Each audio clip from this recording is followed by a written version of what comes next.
अगर किसी का रेप होगा वो छोटे बच्चों को टॉफी खाने के लिए रुपए देगा। बापूजी की कुटिया की दीवार को तोड़ के, खिड़की हटा के उसमें से बापू को खींच के निकाला गया। हाँ, बापू ने मुझे बोला कि इस लड़की को तैयार करो। उस लड़की ने बयान में ये भी कहा है कि मुझे आसाराम ने दूध दिया। इस केस में वो जेल से छूटा पहले है, कोर्ट का ऑर्डर बाद में आया। कोर्ट में रेप की धारा नहीं लगाई गई। अगर किसी का रेप करना है किसी को तो वो ये कहेगा कि मम्मी पापा को साथ लाओ। जिस जगह का रेप बताती है उस जगह पे उस दिन न तो नारायण साईं थे न बापू थे। जो घटना का उसने टाइम बताया है उस घटना के टाइम पे बापूजी एक कपल की सगाई करवा रहे थे। तो कोई छूट नहीं अब सकता। आप कानून की धारा को गलत डायरेक्शन में ले जा रहे हो। ये केस ही नहीं है, छुपा हुआ है केस। उसने अखबार में छापा, बाबू एयर होस्टेस से पूछे एक बेड मुझे भी दे दो। एक हफ्ते के अंदर 70,000 लोगों की घर वापसी का कार्यक्रम रखा बापू ने। बापू को पता था एक दिन होने वाला ऐसा। ये क्या चल रहा है तेरे मन में, क्यों आत्महत्या करने जा रही थी? सबको भेजा गया, हमारे बापू को नहीं भेजा गया। कोरोना होने के बाद भी नहीं भेजा। वो जो बेसिक राइट भी बापू को नहीं मिल रहा था, वो बेसिक राइट के लिए हम लोग सड़कों पर उतरे। नमस्कार, मैं हूँ मधु राणा और आप देख रहे हैं मधुनामा। मधुनामा की आज की इस श्रृंखला में आज हमारे साथ हैं श्रीमती नीलम दुबे। नीलम दुबे जी पत्रकार रही हैं और अलग अलग पदों पर अलग अलग चैनल्स पर काम करती रही हैं। इसके अलावा वो आसाराम बापू के PRO भी हैं। आसाराम बापू के साथ बहुत सारी कंट्रोवर्सीज जुड़ी हुई हैं। आज हम इस श्रृंखला में उनके साथ इन कंट्रोवर्सीज पर बात भी करेंगे और उनसे सच जानने की कोशिश करेंगे। तो आइए मिलते हैं नीलम दुबे जी से।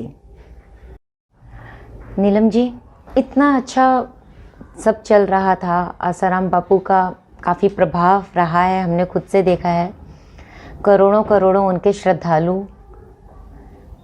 तो आप इतना अच्छा उनके लिए बता रही हैं कि उनसे इतने बड़े बड़े लोग PM तक उनसे सलाह लेते थे।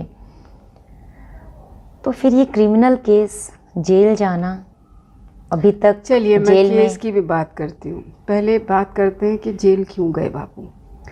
केस कोई बिना कारण तो नहीं लगाता, कारण रहता है ना। बिल्कुल। लड़की ने जो केस लगाया है, उस लड़की ने ये कहा है वो छिंदवाड़ा गुरुकुल में पढ़ती थी, ठीक है, और उसने ये कहा है कि मुझे छिंदवाड़ा गुरुकुल से कहा गया कि अपनी मम्मी पापा के साथ जोधपुर आना है। अगर किसी का रेप करना है किसी को तो वो ये कहेगा कि मम्मी पापा को साथ लाओ। आपके आश्रम के कोई जो भी वहाँ पे रहते हैं, संचालिका या जो भी होते हैं वार्डन्स, उन्होंने तो दिया था बयान कि हाँ बापू ने मुझे बोला कि इस लड़की को तैयार करो। नहीं, ऐसा बयान उन्होंने कहीं नहीं दिया, ये सिर्फ अखबारों में छपा है। हाँ, अगर आप में कोर्ट के ऑर्डर, हाँ अखबारों में तो बोला है कि रेप हुआ है, जबकि रेप की धारा ही नहीं है। रेप की धारा नहीं है? नहीं, कोर्ट में रेप की धारा नहीं लगाई गई है। IPC जो थी 376 IPC धारा जो है वो रेप की है जी। उसके बाद जो IPS ऑफिसर जो उस केस को देखते थे, लांबा जी, उनका बयान है इंडिया TV में, इंडिया टुडे में, आज तक में, सब जगह आप देखना नेट पे। वो ये कह रहे थे कि धारा 376 नहीं बनती है। अगर एक IPS लेवल का पुलिस अफसर कह रहा है धारा 376 नहीं बनती है तो वो किस आधार पे कह रहा होगा। चलो उसको भी छोड़ो, हम उस तक जाते ही नहीं, हम इसी बात पे रहते केस क्यों हुआ, ठीक है। उस लड़की को ये कहेंगे कि आप माता पिता के साथ आओ। अच्छा और सुनो, वो लड़की छिंदवाड़ा से आती है, जोधपुर आती है, जोधपुर में बापूजी सत्संग कर रहे हैं, और उसके बाद फिर वो दिल्ली आती है, और दिल्ली में वो जो FIR लिखवाती है वो कमला मार्केट थाने में लिखवाती है, और रात को 2 बजे जाके लिखवाती है, और 0 FIR करवाती है। एक तो 0 FIR रात को 2 बजे क्यों हो रही है? जिस दिन घटना हुई उसी वक्त हो जानी चाहिए FIR। शायद अगर उसे मान डर लो होगा। प्रॉब्लम, हाँ डर होगा, चलो मान लिया आज डर है, कल डर है, परसों डर है, 3 दिन में ऐसा क्या हो गया कि आपका डर निकल गया। आगे सुनो, फिर वो लड़की जब उस लड़की का जहाँ स्टे है वहाँ जब वो स्टे करती है तो वहाँ पीछे से सिटकनी बंद कर देते हैं, क्योंकि एक घर में लोग रहते हैं और इधर बालकनी में ऐसा बरांडे से में उनको सोने की जगह मिली है, अंदर वो लोग सो रहे हैं। तो फिर जब वो सोते हैं तो वो सिटकनी लगा देते हैं कि ये सुबह हम खोल देंगे, ठीक है। रात में उन्होंने सिटकनी लगा दी 9 बजे, सुबह वो सिटकनी खोलेंगे, सुबह सिटकनी खोल रहे हैं और वो लड़की फ़ोन पे बात कर रही है। और फ़ोन पे उचक उचक के बात कर रही है। उसका बयान है कोर्ट में, उसने दिया है, जो मालिक है उस मकान का जिसके घर वो 2 दिन रही है, उसका बयान है कि ये तो बच्चों को 600, बच्चों को 200 रुपये दे के गई है। अगर किसी का रेप होगा वो छोटे बच्चों को टॉफ़ी खाने के लिए रुपए देगा कि ये लो टॉफ़ी खा लेना, है टॉफ़ी खा लेना। आगे सुनो, उस समय जो उसने एफआईआर करा दी, एफआईआर का जो उसने टाइमिंग बताया, टाइमिंग बताती है कि मेरा 9 साढ़े 9 के बीच में रेप हुआ है, ठीक है, रात के, ठीक है। और वो एक हाथ से मुंह बंद कर रखा है और एक हाथ से कपड़ा खोल रहे हैं उसका। एक बुजुर्ग आदमी में इतनी शक्ति है कि वो एक हाथ से लड़की का मुंह बंद कर देगा और एक हाथ से उसकी सलवार खोल देगा। एक हाथ से सलवार हम नहीं खोल सकते अपनी, कोई दूसरा कैसे खोल देगा? टेक्निकली भी देखो तो कितने बड़े फ्लॉज हैं। अच्छा आगे सुनो, उस लड़की ने बयान में ये भी कहा है कि मुझे आसाराम ने दूध दिया। जब उस दूध दिए की घटना को कोर्ट में खोला गया, पूछा गया कि दूध कहाँ दिया गया, तो बोलती है शायद बालकनी में दिया था। कोर्ट में कभी शायद चलता है? फिर दूसरे टाइम उसने बयान में बोला कि नहीं नहीं रूम में दिया था। फिर तीसरे टाइम बोलती है कि नहीं गार्डन में दिया था दूध देने की घटना। अच्छा किसने दिया था? शायद कोई सेवक ने दिया था। नहीं नहीं आसाराम बापू ने दिया था। किस में दिया था ये नहीं पता, किसने दिया था ये नहीं पता, कहाँ दिया था ये नहीं पता। ये तो सच कहाँ से होगा? मान लो झूठ गई, मान लो भूल गई, ठीक है ना। आप कहते हो कि घबरा गई थी, भूल गई थी। दूध पिया था ना उसने जी, ठीक है। पीने के बाद बैठी है, खड़ी है, ये तो ये भी नहीं याद रहेगा उसको, ये भी नहीं याद रहेगा। दूध पीने के बाद क्या हुआ, चक्कर आए, गिर गई, खड़ी हुई, कुछ नहीं, मुझे याद नहीं था, अच्छा फिर उसके बाद का बयान जब उससे पूछा गया, जिस कमरे में रेप हुआ बताती है वो, उस कमरे का वृतांत जब उससे पूछा जाता है तो वो कहती है कमरे का दीवारों पे पेंट ये वाला है, पेंट सही बता रही है। फ्रिज यहाँ रखा है, सही बता रही है। एसी कहाँ है, सही बता रही है। फिर उससे पूछा गया सोफ़ा कहाँ रखा था, तो बोलती है अंधेरा था, मुझे दिखाई नहीं दिया। उस अंधेरे में उसको पेंट दिख गया, बिजली का बोर्ड दिख गया, फ्रिज दिख गया, एसी दिख गया, सोफ़ा नहीं दिखेगा इतना बड़ा, अंधेरा तो मुझे दिखाई नहीं दिया। इतने सारे फ्लॉज और कोर्ट में कोई रोक नहीं रहा। एक ट्रायल कोर्ट था, उसने बाकी 3 चीजें तो ठीक बताई, पेंट ठीक बता रही है, एसी ठीक बता रही है, आप खुद बता रहे हैं। सोफा कहाँ था बताती, दूध किसने दिया बताती, उसके बाद घटना कितने बजे बताती। और फिर जब एक हाथ से आप खुद अपनी सलवार नहीं खोल सकते, कोई तीसरा आदमी आपकी सलवार एक हाथ से कैसे खोल देगा? टेक्निकल कितना बड़ा फ्लॉ है आप देखो। फिर आपके चेहरे पे कोई भाव नहीं। अगर आपका रेप हुआ है, आपके अंदर घबराहट होनी चाहिए, डर होना चाहिए, आप चुप होनी चाहिए, घबराहट होनी चाहिए, कुछ तो होना चाहिए। अगर आपका मुंह अगर 1.5 घंटा दबा है तो होंठ यहाँ कहीं ना कहीं निशान होना चाहिए। मेडिकल चेकअप हुआ, उसमें कहीं कोई खरोच नहीं, कोई निशान नहीं, उसका साइमन इंटैक्ट। मेडिकल रिपोर्ट में, सरकारी अस्पताल की मेडिकल रिपोर्ट, वो तो हमने नहीं करवाई, वो तो पुलिस ने करवाई। तो जब सब कुछ ठीक है, और ये मेडिकल जो है वो 3 दिन के बाद हुआ है, उसको जब पुलिस में केस हुआ उसके बाद प्रोसेस स्टार्ट होता है। तो ये केस था, केस ही नहीं बनता है। तो फिर इतने टाइम से सुनो ये हुआ क्यों? अब कहानी इस पर आते हैं कि जो हुआ उसके पीछे हुआ क्यों। ये तो हो गया, ठीक है ना। अब इसके उसने कितनी बार बयान बदला, अगर आप उसके बयान उठाओगे ना तो हंस दोगे जोर जोर से, पेट पकड़ के हंसोगे। ये ऐसा केस है कि इस केस पे सब हंसेंगे। ये केस ही नहीं है, थोपा हुआ है केस। हर जगह उस लड़की का झूठ पकड़ में आया। जब उसकी कॉल डिटेल हमने पेश करी, 2-3 दिन की उसकी कॉल डिटेल, उसने बताया 19 अगस्त का हादसा है, ठीक। 15, 16, 17, 18, 19, 20, 21 लगातार हमने कॉल डिटेल उसकी सामने रख दी कोर्ट में। उस कॉल डिटेल में जो जिस समय वो बता रही है उसका रेप हुआ, उस समय तो वो फ़ोन पे बिजी है। कॉल डिटेल बता रही है, वो तो हमने झूठ नहीं बोला, कॉल डिटेल तो झूठी नहीं है। उसका फ़ोन नंबर जिसके साथ वो बात कर रही है वो व्यक्ति उसके उसी छिंदवाड़ा गुरुकुल में पढ़ाता था, अब भाग गया। तो क्या बात कर रही होगी? 1.5 घंटा 2 घंटा आप उसके साथ क्या बतिया रही थी? सब्जेक्ट एग्ज़ाम देना था, मार्क्स लाने थे, और उस समय वो फ़ोन पे बात कर रही है। अच्छा और सुनो, हमने वो फ़ोटोज़ पेश करी क्योंकि जब जो घटना का उसने टाइम बताया है, उस घटना के टाइम पे बापूजी एक कपल की सगाई करवा रहे थे। कोई दुबई से कोई लड़का या लड़की आए थे और उनका बापूजी, उन्होंने, उनके पेरेंट्स ने कहा कि बापूजी हमें ये लड़की ये लड़का पसंद है और हमें अब कल हमारा ये शादी का मुहूर्त है, आपसे शुरुआत हो जाए तो अच्छा है। तो बापू बोले वैसे दिन के समय करना चाहिए सब, तो कोई बात नहीं, जयमाला ले आओ। जयमाला भी नहीं मिली तो बापू बोले ऐसे ही मंत्र पढ़ देता हूँ, तुम एक दूसरे को बात कर लो, ठीक है, अंगूठी रिंग सेरेमनी बाद में कर लेना। तो ऐसा करके सगाई बापूजी ने उस समय करवाई। तो लोग मोबाइल से फ़ोटो खींच रहे थे, फोटोग्राफर तो था नहीं, तो मोबाइल से जब फ़ोटो खींच रहे थे तो बापू बोले ये फ़ोटो बहुत काम आएगी, संसार में इन फ़ोटो का नाम होगा, चर्चा होगी। हमें लगा पता नहीं क्या बोल रहे हैं भैया, चर्चा संसार में एक फ़ोटो की क्यों होगी, एक कपल ही तो है, सगाई हो रही है, वो बहुत बड़े आदमी भी नहीं है।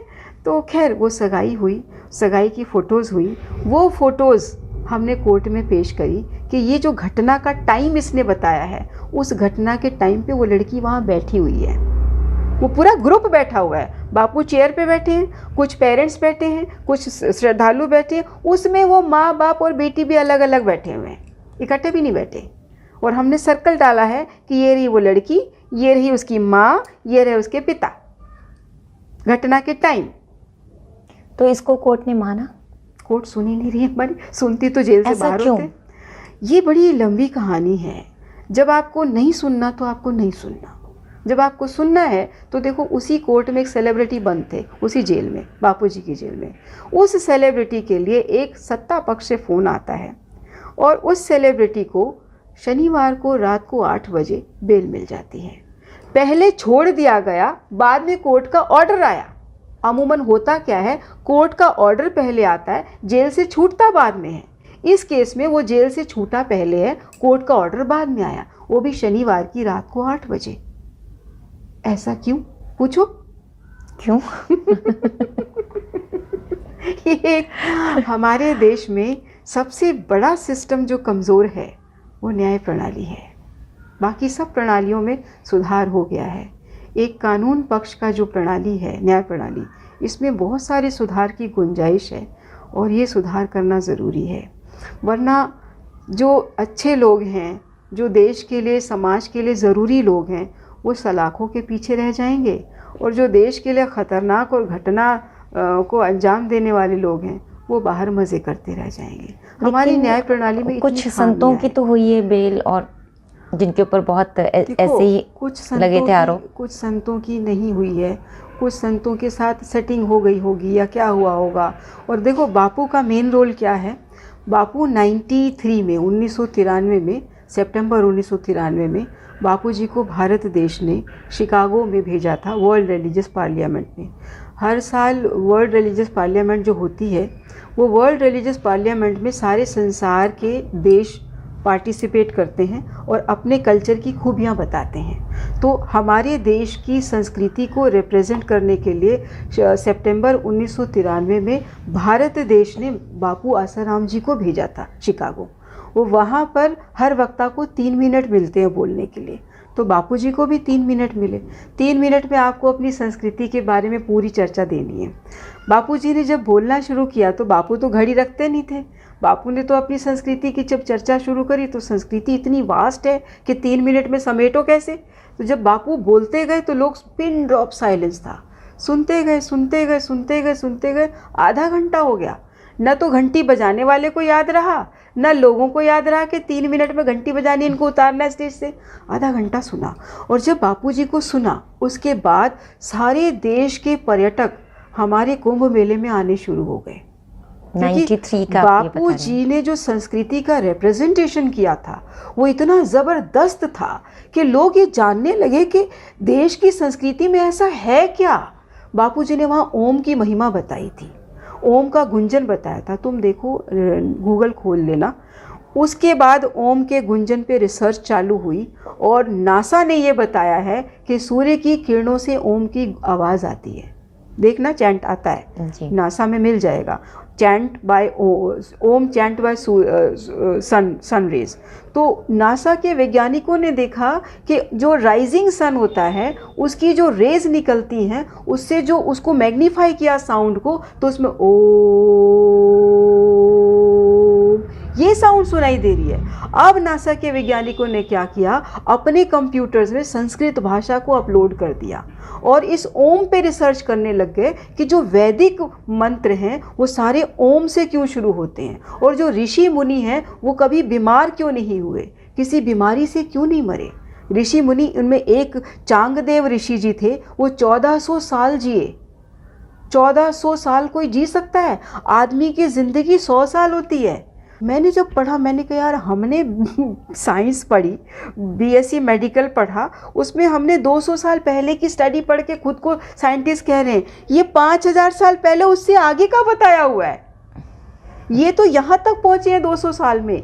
5000 साल पहले हमारे वेद मुनियों ने सब बता दिया। वेद व्यास जी सारा बता चुके हैं कि एक बच्चा जो पैदा होता है वो कैसे शुरू होता है, किस बूंद से शुरू होके 9 महीने में क्या डेवलप होता है, कैसे कैसे होता है, उस समय माँ को कैसा सोचना चाहिए, कैसा खाना चाहिए, तो कैसा बेबी पैदा हो, गर्भ संस्कार ये जिसे कहते सारा हैं। उसमें मेंशन है, जो कि अब जाके ये स्टडी कर रहे हैं और सीख रहे हैं ना, ये वो बता चुके हैं।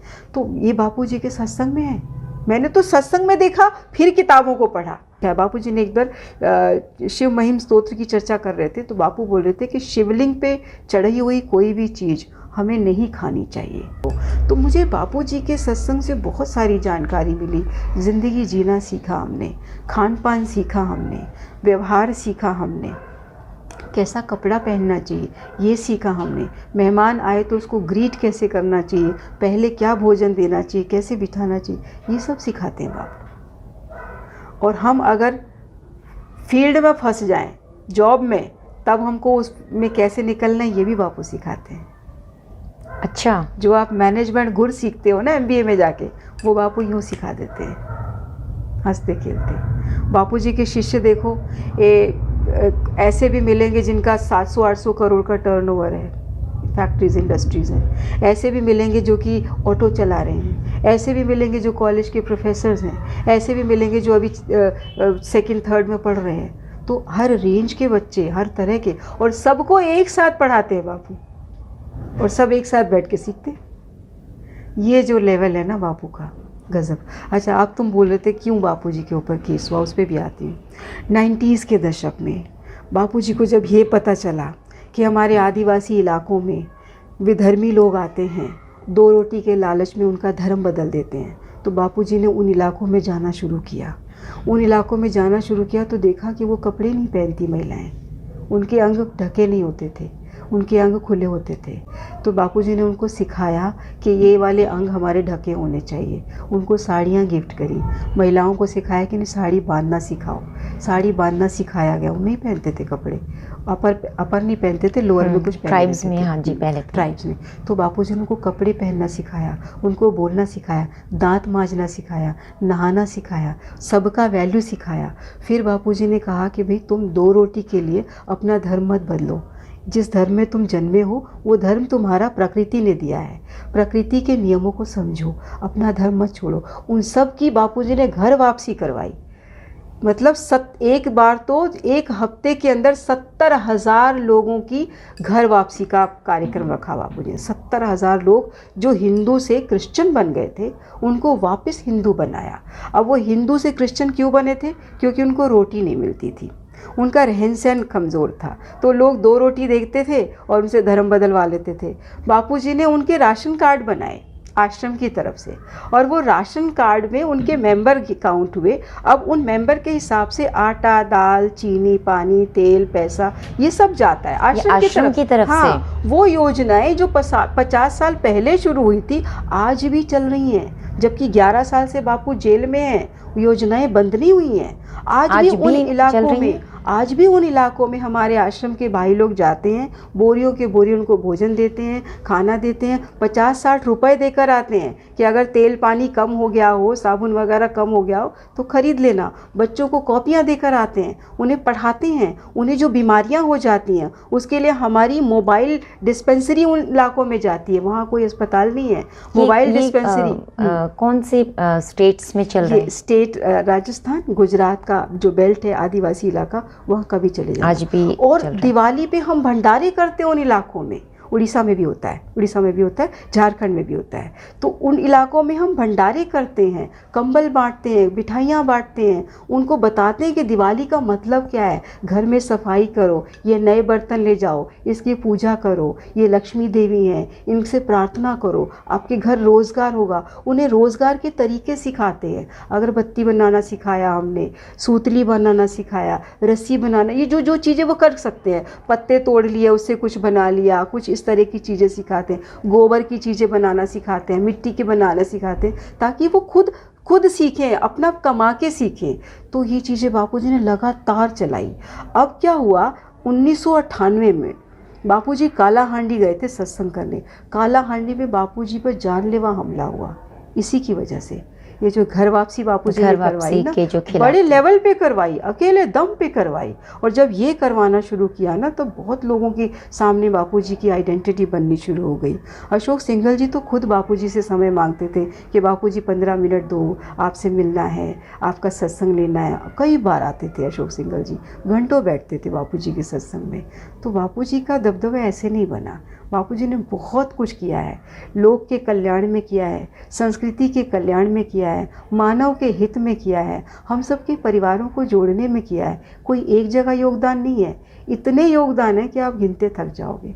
और जो बड़ा व्यक्ति होता है ना, जो कद से बहुत ऊंचा हो, पत्थर उसी पे फेंके जाते हैं, साधारण पे थोड़ी फेंके जाते हैं। आप ज़रा से बड़े बन जाओ, देखो आपके खुद के कितने दुश्मन घर में ही खड़े हो जाएंगे।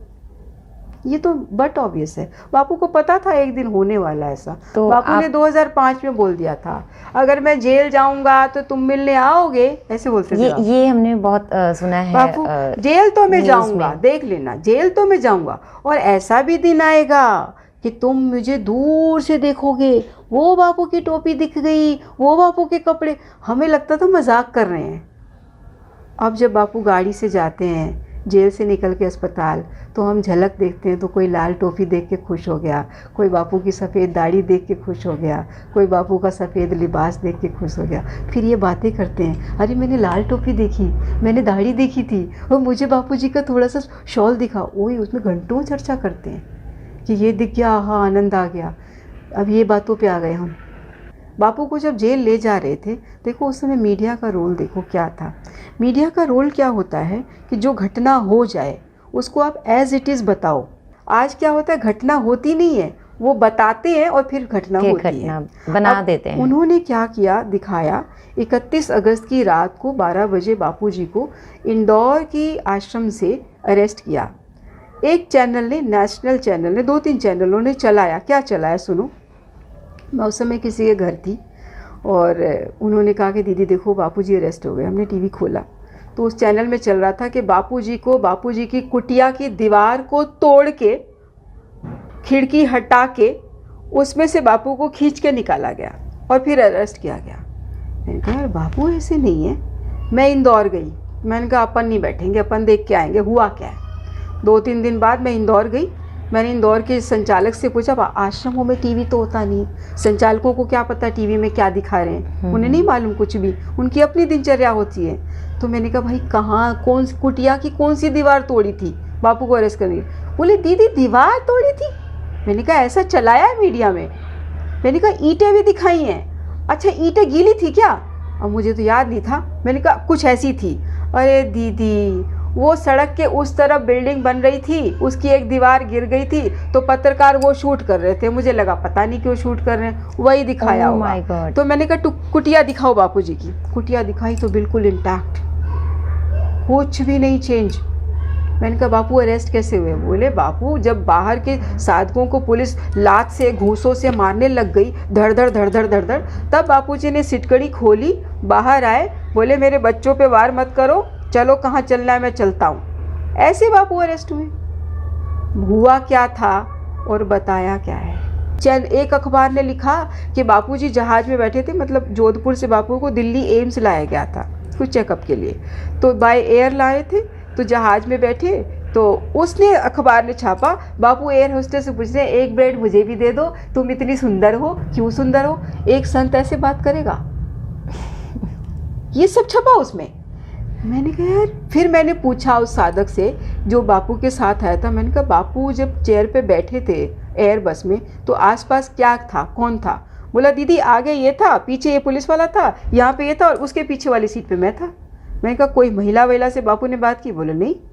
और बताओ, कोरोना काल आया, तब माननीय सुप्रीम कोर्ट ने कहा कि जो 60 साल से ऊपर के लोग हैं, जो कैदी हैं, जिनका व्यवहार जेल में सही है, उन्हें बीमारी ना बढ़ जाए, उन्हें घर भेजा जा सकता है, भेज देना चाहिए। सभी कोर्ट को ये डिसीज़न, सभी स्टेट को ये बताया गया था, सबको भेजा गया, हमारे बापू को नहीं भेजा गया। कोरोना होने के बाद भी नहीं भेजा। बापू को कोरोना हो गया, रेमडेसिविर देना पड़ा, बापू का हीमोग्लोबिन 3.5 हो गया। हम चिल्लाते रहे, कोई सुनवाई नहीं। हमने कहा नियरेस्ट आश्रम में भेज दो, हाउस अरेस्ट कर दो, किसी को जाने की मिलने की अनुमति मत दो, हाउस अरेस्ट कर दो, कम से कम वातावरण बदलेगा। वो इस माहौल में, जिस आश्रम में रहते रहे हैं, उस माहौल में उनको थोड़ा रिलीफ होगा। नहीं सुना। बापूजी के एक भांजे थे, बापूजी के भांजे की भी अलग कहानी है, शंकर उनका नाम था। आश्रम में रहते थे और बड़े उद्दंडी भी थे। तो उनका किसी संचालक से झगड़ा हो गया। वो कहानी बड़ी दिलचस्प है, किसी को पता नहीं होगी। तुम्हारे चैनल पहली बार बोल रही हूँ, इनफैक्ट मैं ही पहली बार बोल रही हूँ। तो किसी को उनका मतलब उनकी लड़ाई हो गई संचालक से, मेन संचालक से। और वो संचालक और वो शंकर भाई धड़ लड़ रहे हैं। बापू व्यासपीठ पे बैठे हैं, दोनों आ गए व्यासपीठ के पास, बापू के पास।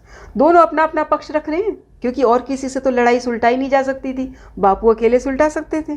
तो बापू ने शंकर को, पहले बापू ने संचालक की बात सुन ली, अब नहीं, शंकर की सुन ली। अब जब संचालक बोल रहा है तो शंकर उसको बोलने नहीं दे रहा।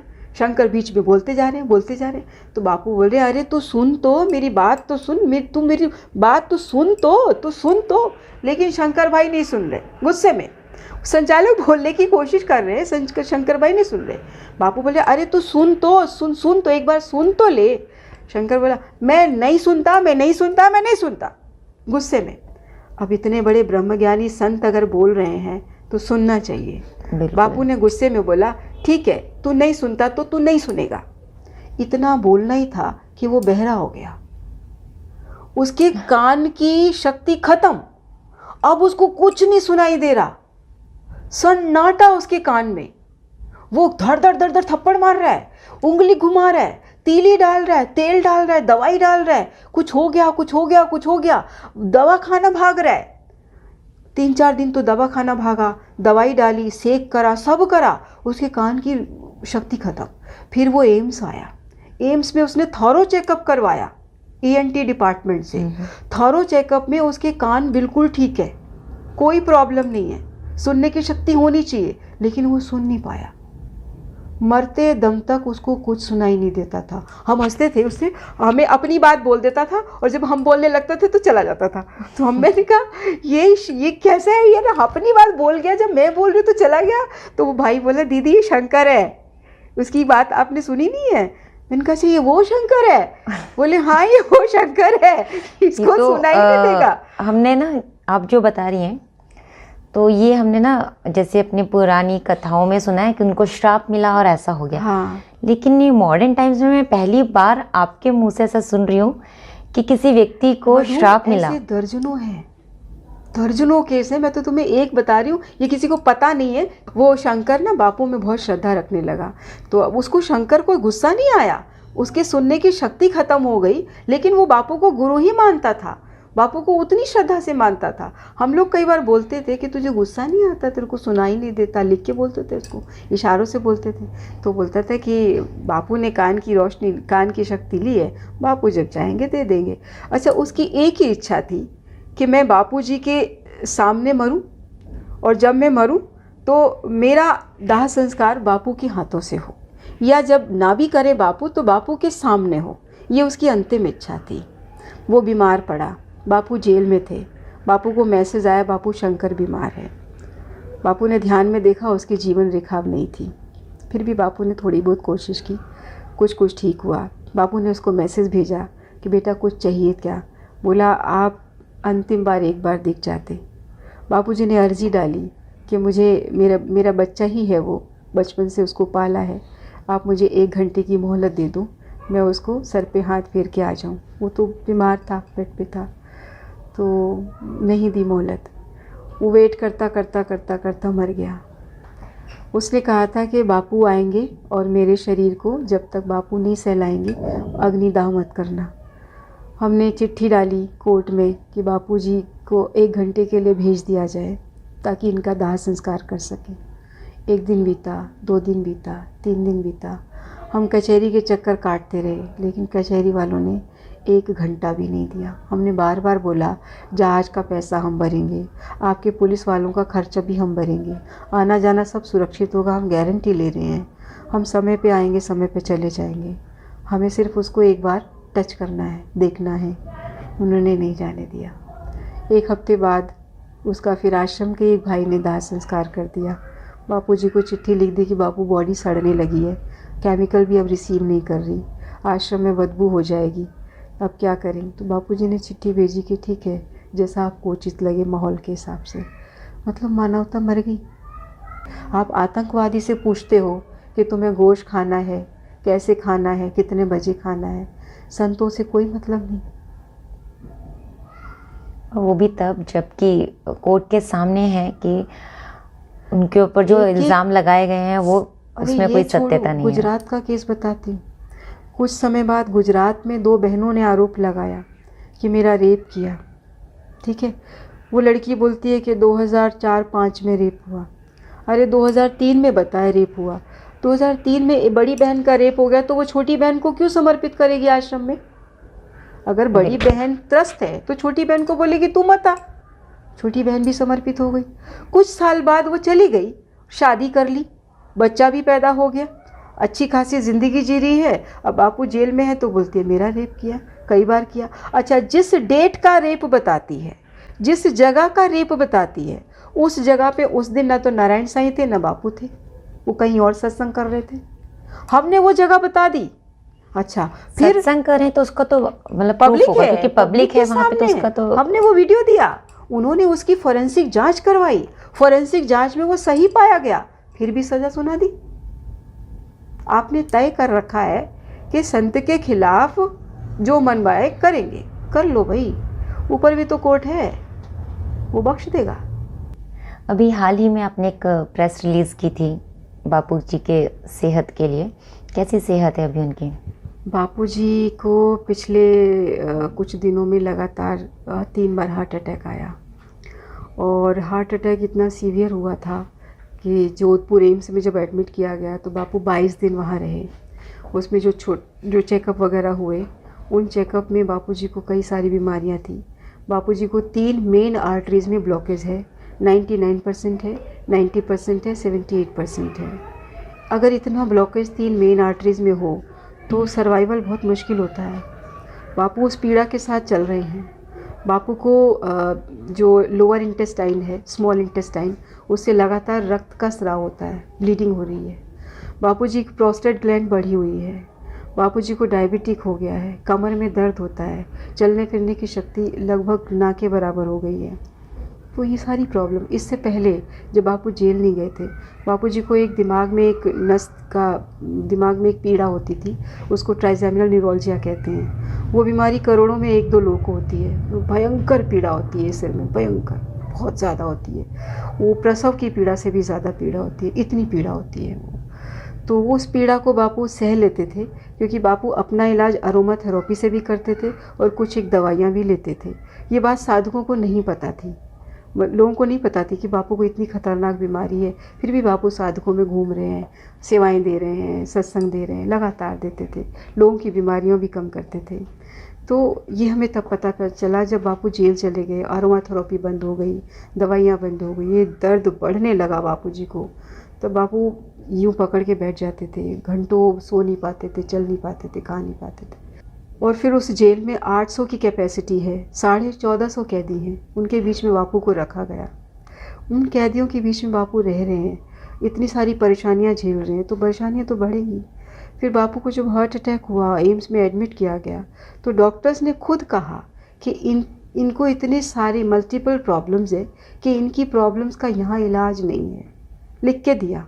फिर वो पेपर लेके हम कोर्ट में गए कि हमें आयुर्वेदिक इलाज ही माफ़िक आता है, हमें आयुर्वेदिक इलाज दे दीजिए। 2-3 अस्पतालों के हमने नाम दिए कि इनमें से कोई सा भी दे दूँ। माधव बाग हमने इसलिए सेलेक्ट किया क्योंकि वहाँ सारी थेरेपीज़ थी, मतलब सारी फैसिलिटीज़ थी कि अगर आपको अचानक कोई अटैक आ जाए तो इमरजेंसी भी थी वहाँ पर, मशीनें भी थी। तो हमें था कि अटैक तो आता ही है, तो तुरंत अगर आया तो कहीं भागना नहीं पड़ेगा, गाड़ी में बिठाओ दौड़ो, वो नहीं होगा, अंदर अंदर अंदर अंदर इलाज हो जाएगा। इस करके हम मांग रहे थे, तो हमें नहीं दिया गया, तो हमारी सुनी नहीं जा रही थी। फिर साधकों को लगा कि ये तो एक बेसिक राइट है, संविधान में आर्टिकल 21 है, उस आर्टिकल 21 के तहत ये कहा गया है कि हमें अपने हम ससम्मान ज़िंदगी जी सकते हैं, स्वस्थ ज़िंदगी जी सकते हैं, हमें अधिकार है। तो ये अधिकार कहाँ है बापू के पास? स्वस्थ जीवन नहीं जी सकते, खा नहीं सकते, पी नहीं सकते। तो वो जब बेसिक राइट भी बापू को नहीं मिल रहा था, वो बेसिक राइट के लिए हम लोग सड़कों पर उतरे। सब साधकों ने चंडीगढ़ में रैली निकाली, 14-15 हज़ार लोग सड़कों पर आ गए थे। फिर प्रेस कॉन्फ्रेंस हुआ, लोगों ने सवाल भी पूछे, और अम्बाला में रैली निकाली, अम्बाला में प्रेस कॉन्फ्रेंस हुई, पानीपत में रैली निकाली, अहमदाबाद में निकाली, शिमला में निकाली, रायपुर में निकाली, छत्तीसगढ़ में निकाली, बरेली में निकाली, लखनऊ में निकाली, मुंबई में धरना करा। मुंबई में मंडे था उस दिन, मैं गई थी। धरना में 5,000 लोग आज़ाद मैदान में बैठे थे, 5,000 लोग, जगह नहीं थी बैठने की। हमें बोलना पड़ा कि आप अपना अपना पर्स अपनी गोदी में रख लीजिए ताकि और लोग बैठ सकें, ये बोलना पड़ा हमको स्टेज से। इतने लोग आ गए थे। अभी तो हमने टाइम नहीं दिया था उनको, प्रॉपर टाइम नहीं समझाया था, मंडे का दिन था, और वो भी हमें परमिशन नहीं मिली थी। हमने 7 दिन की परमिशन मांगी, नहीं दी। 3 दिन की परमिशन मांगी आज़ाद मैदान की, नहीं दी।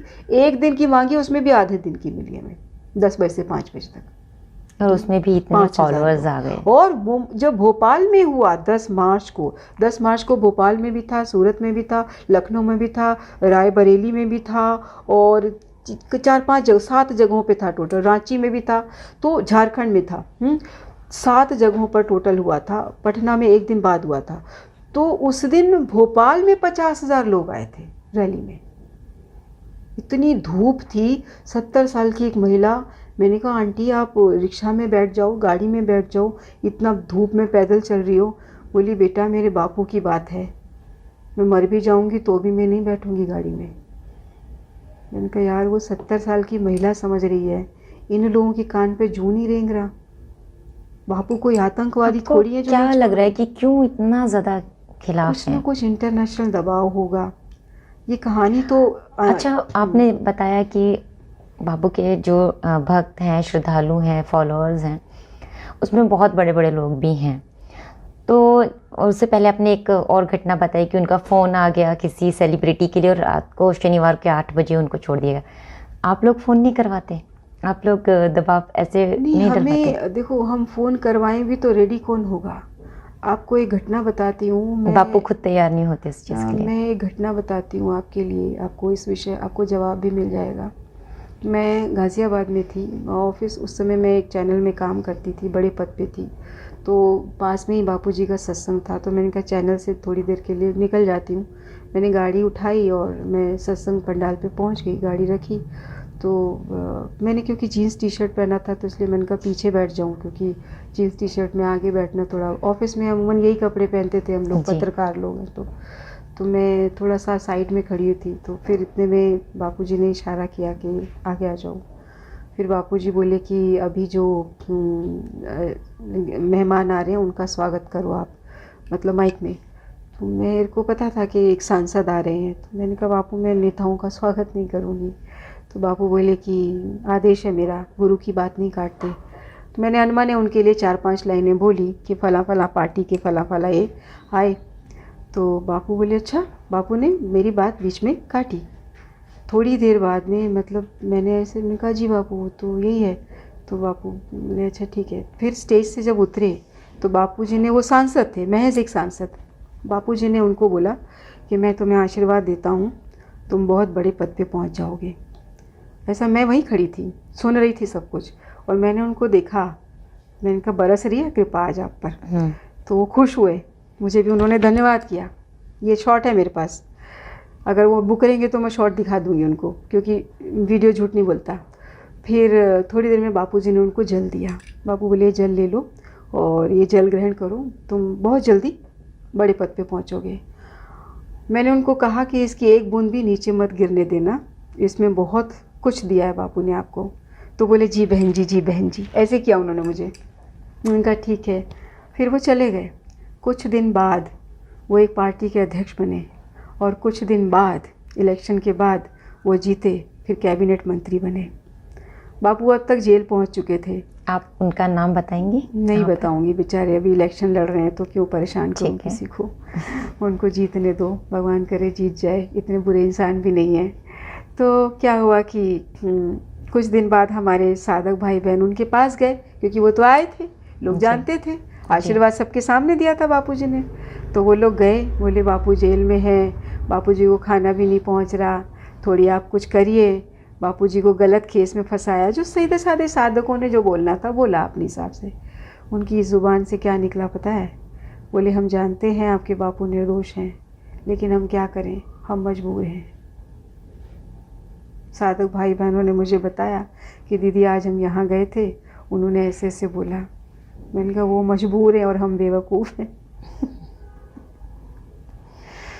अब क्या होता है कि जब सज़ा हो जाती है ना, फिर एक बुक बन जाती है, लॉ में वो बुक बन जाती है। अब दोबारा कोई बड़ा आदमी ऐसे किसी केस में फंसा तो फिर वकील क्या करेगा, बोलेगा फला डेट को फला के व्यक्ति पर ये केस लगा था, रेफरेंस देगा, ये केस लगा था और इसको इतने साल की सजा हुई। अब वो जज मजबूर होकर उसको सजा सुना देगा। तो ये तो नजीर बन गई। हाँ, अब तो कोई छूट तो नहीं सकता। आप कानून की धारा को गलत डायरेक्शन में ले जा रहे हो, अंधेर नगरी आ जाएगी। कोई भी बड़ा व्यक्ति, जिसका कोई व्यक्ति बड़े पद पे चला गया, पुत्र चला गया, भाई बड़े पद पे चला गया, आपने कभी भी 0 FIR करवा देनी है। कभी भी आप उस पर आरोप लगा दोगे, बोलोगे भाई आसाराम बापू जैसी हस्ती को इतने साल आपने रखा तो इसको भी डालो। अब कोर्ट बाधित हो जाएगा, इतनी बड़ी एज में। हाँ, अब कोर्ट बाधित हो जाएगा, न चाह के भी उसको वो सजा देनी पड़ेगी। तो आप अंधेर नगरी में जा रहे हो, पुरुष जगत के लिए खतरा पैदा हो रहा है। अभी तक जो भी हमने आपसे बात की मैंने, उसमें जो मुझे सबसे बड़ी वजह लग रही है, आप मुझे करेक्ट कीजिएगा इफ़ आई एम रॉन्ग, तो जो उन्होंने हिंदू धर्म का से जो लोग हट गए थे, दूसरे धर्म परिवर्तन कर लिया था, उनकी जो घर वापसी करवाई है, मुझे अभी तक यही एक सबसे बड़ी वजह लग रही है। यही मेन कारण है। यही मेन कारण है। काला हांडी में जो अटैक हुआ था उसमें तो बापू बच ही नहीं सकते थे। वो तो बापू का पायलट इतना टैलेंटेड, देखो साधना करने से ना आपकी शक्तियाँ जागृत होती हैं। आप साधारण व्यक्ति हो और आप 10 माला जप लो, आप अभी समझ लो, आप अभी हो जो भी हो, आप अपनी शक्ल देख लो, फ़ोटो खींच लो अपनी, ठीक है, और आप 1 हफ्ते का अनुष्ठान रख लो। 1 हफ्ते के अनुष्ठान में डेली में कोई भी मंत्र आप जपना शुरू करती हो। 1 हफ्ते के अनुष्ठान के बाद जब आप अपना चेहरा देखोगी, आपकी आवाज़ देखोगी, आपका काम देखोगी, आपको खुद लगेगा yes I have gain something. तो बापू ने तो बहुत कई वर्षों साधना की है, कई वर्षों। बापू जब एक आदमी को देखते हैं ना तो पूरा स्कैन कर लेते हैं, उसके पिछले जन्म की कहानियाँ सुना देते हैं, आगे कौन सा जन्म होता है ये तक बता देते हैं। अपने आश्रम में एक बहन है, बहुत अच्छी वक्ता है, बहुत अच्छी वक्ता है, बहुत अच्छी साध्वी है और वो प्योर है, कभी किसी मर्द को उसने छुआ तक नहीं है, ब्रह्मचारिणी है। छोटी थी तो उसके हार्ट में छेद था और उसके पिता ने कहा कि ये मुश्किल से, डॉक्टर ने बोला है कि 4-5 साल की मेहमान है, ये नहीं बचेगी। बापू बोले इसको मुझे दे दो, मैं पालूंगा। आज वो 48 साल की है। जिस लड़की को सारे डॉक्टर्स ने बोल दिया कि मैक्सिमम 13 साल की उम्र में ही मर जाएगी, 48 साल तक बापू ने उसको रखा है। और ध्यान भजन बहुत अच्छा, मतलब उनसे आप 5 मिनट बात करोगे ना तो आपको लगेगा कितना कुछ भगवान ने बरसा दिया। जब बापू सजा याफ्ता हो गए तब बापू को परमिशन थी, जो हर जेल का अपना नियम होता है, तो उस जेल का ये नियम था कि 1 महीने में 70 मिनट आप अपने परिजन से बात कर सकते हैं। तो बापू के परिजन तो हम ही लोग हैं, तो बापू कभी कभी कर लेते थे सत्संग के ज़रिए। तो बापूजी ने मैसेज भेजा कि उस लड़की को पकड़ो। अब संचालिका के पास 300 लड़कियां हैं, जो आश्रम की संचालिका है उसके पास तो आश्रम में 300 लड़कियां हैं, और वो इस नाम की लड़की ढूंढे कहाँ। बापू बोले जल्दी पकड़ो उसको, और ढूंढा गया सारे आश्रम में, कहाँ है तो रूम में मिली, पकड़ के लाए। फिर बापूजी ने उसको मैसेज भेजा, बताया भी बापू तुझे कल खोज रहे थे इतने इतने बजे। मैसेज भेजा बापूजी ने, ये क्या चल रहा है तेरे मन में, क्यों आत्महत्या करने जा रही थी? तुझे पता है आत्महत्या करने का क्या मतलब होता है? आत्महत्या जो करता है उसके शरीर को जो छू ले उसके भी 7 जन्मों के पुण्य नष्ट हो जाते हैं, पाप शुरू हो जाते हैं उसके जीवन में। आत्महत्या जिसने की उसको देख लेना भी पाप होता है। आत्महत्या इतना बड़ा पाप है, इससे बड़ा कोई पाप नहीं होता है। फिर बापूजी ने मैसेज भेजा कि श्री योग वशिष्ठ महारामायण का 348वां पेज नंबर रोज पढ़ा करो, तुम्हारा मनोबल स्ट्रांग होगा। आपने बताया अटल बिहारी वाजपेयी जी आसाराम बापू जी से सलाह मशवरा करते थे, आना जाना, और भी बहुत सारे नेता सांसद आते थे। हमारे जो भी वर्तमान पीएम हैं मोदी जी, क्या कभी उनका आना जाना रहा है आश्रम में? कभी मोदी जी मिले तो उनसे पूछना। मैं तो उनसे नहीं मिल पाऊंगी, मुझे नहीं लगता। नहीं, मन की बात में पूछ लो ना। पूछो कि आप आसाराम बापू जी को जानते हो, कभी देखा है, कभी मिले हैं? देखिए ज़रा क्या जवाब देते हैं। वैसे मेरे पास बहुत सारे ऐसे विजुअल हैं हमारे आश्रम में, हमारी मैगज़ीन में भी छपा है। वो कई बार सत्संग में आए हैं, बापूजी के सत्संग में आया करते थे, बापूजी से आशीर्वाद लिया करते थे।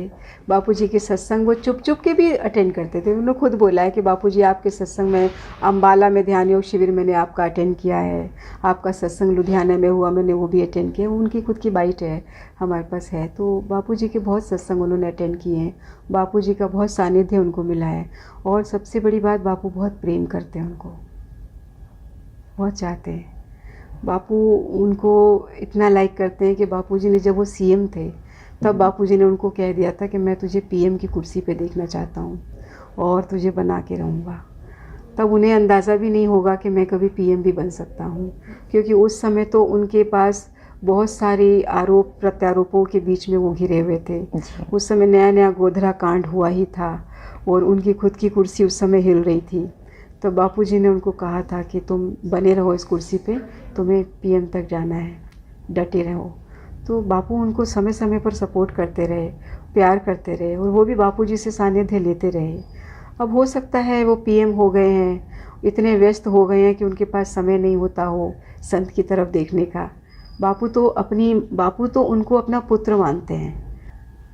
आपकी सारी बातें सुन करके मैं इतना ज़्यादा कंफ्यूज हो गई हूँ। मुझे लग रहा था कि आज मैं जो मिस्ट्री है बिहाइंड द आसाराम बापू, वो मैं आज उसको मैं अनलॉक कर लूँगी। हाँ, खोल लूँगी, मुझे पता चल जाएगा। मैं आपको काउंटर करूँगी कि आप पीआरओ हैं, आज भी आप सबसे मिलती हैं, तो मैं पीआरओ हूँ आसाराम बापू की। और अभी मैं कंफ्यूज हो गई, मुझे खुद समझ में नहीं आ रहा कि मैं इसमें देखो, क्या कहूँ। ये मामला कंफ्यूजन का नहीं है, कंसंट्रेशन का है। आप कंफ्यूज ना होके कंसंट्रेट होके अगर आप सोचोगी तो आपको कॉन्फिडेंस ये कहेगा कि धर्म सत्ता राज सत्ता से हमेशा बड़ी रही है। आपसे बात करके बहुत सारी चीज़ें, बहुत सारी बातें हमें पता चली हैं जो हम गलत समझते थे, गलत सोचते थे। पहले हम आसाराम बापू जी के उनको हमें अच्छा लगा कि इतनी अच्छी ज्ञान की बातें बताते हैं। फिर एक न्यूज़ आ गई तो हमारा उन पर से विश्वास हट गया। हमें लगा कि अरे यार ये क्या है, ये भी और संतों जैसे, क्योंकि बीच में एक दौर चला था जब हर संत के बारे में कोई एक नया नाम आता था, वो संत के बारे में ऐसा, और सबके ऊपर लगभग इसी तरह के इल्ज़ाम लग रहे थे। तो इसी बीच में संत आसाराम बापू के बारे में भी आई खबर और हमको लगा कि ये भी वही हैं, और फिर जेल से निकल भी नहीं रहे, क्योंकि हमारा तो न्यायपालिका पर विश्वास है ना, तो हम तो यही समझेंगे कि हाँ ठीक है, उनको कुछ गलत किया है इसीलिए वो बाहर नहीं निकल पा रहे हैं। लेकिन आपसे बात करके बहुत सारी हमें चीज़ें पता चली हैं। आप कुछ कहना चाहती हैं वर्तमान सरकार से? ये आपकी बात के बापूजी पर को मैं पहले ठीक समझती थी, फिर जब आरोप लगा और जेल गए और बाहर नहीं आ रहे तो मेरा विश्वास हिला। इससे साधकों का भी विश्वास हिल जाना चाहिए। लेकिन करोड़ों साधक से अब और ज़्यादा बढ़े, तो बहुत से लोग बापूजी को जेल में मिलने आए और चिट्ठी लिखी कि बापू मुझे आप मंत्र दीक्षा दीजिए। अच्छा, उसके बाद बापू जेल में हैं और जेल में चिट्ठी लिख करके बोल रहे हैं बापूजी आपसे ही मंत्र दीक्षा चाहिए।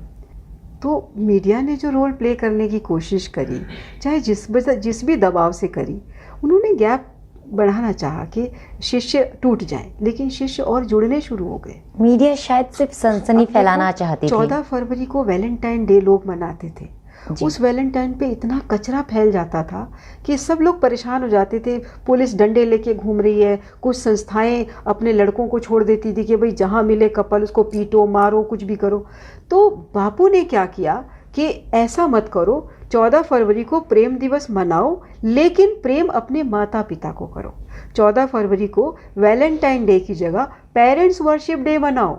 एक थाली लो, उसमें फूल माला रखो, उसमें एक मिठाई रखो, चावल के थोड़े दाने रखो और थोड़ा कुमकुम रोली रखो। माता पिता की आरती उतारो, उनको कुमकुम चढ़ाओ, उनको अक्षत चढ़ाओ, फूल की माला पहनाओ और माता पिता के पैरों में सर रख के आशीर्वाद लो। हो गया वैलेंटाइन डे आपका।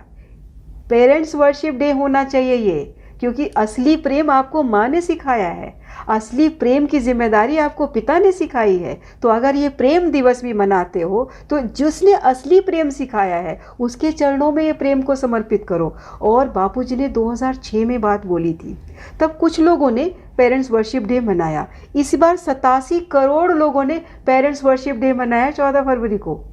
धूमधाम से फेस्टिवल मनता है। तो ये अकेला ऐसा फेस्टिवल है जो अमीर गरीब देश भारत विदेश सब जगह एक ही स्टाइल में, एक ही डे में, एक ही तरीके में, एक ही पद्धति से मनाया जा रहा है। ऐसा कोई दूसरा त्यौहार इस धरती पर नहीं मिलेगा। बापू जी इतना बड़ा खजाना है और करोड़ों साधक हैं। अगर मैं एक एक साधक की एक एक इंसिडेंट भी आपको बताऊं, आप हैरान हो जाओगी।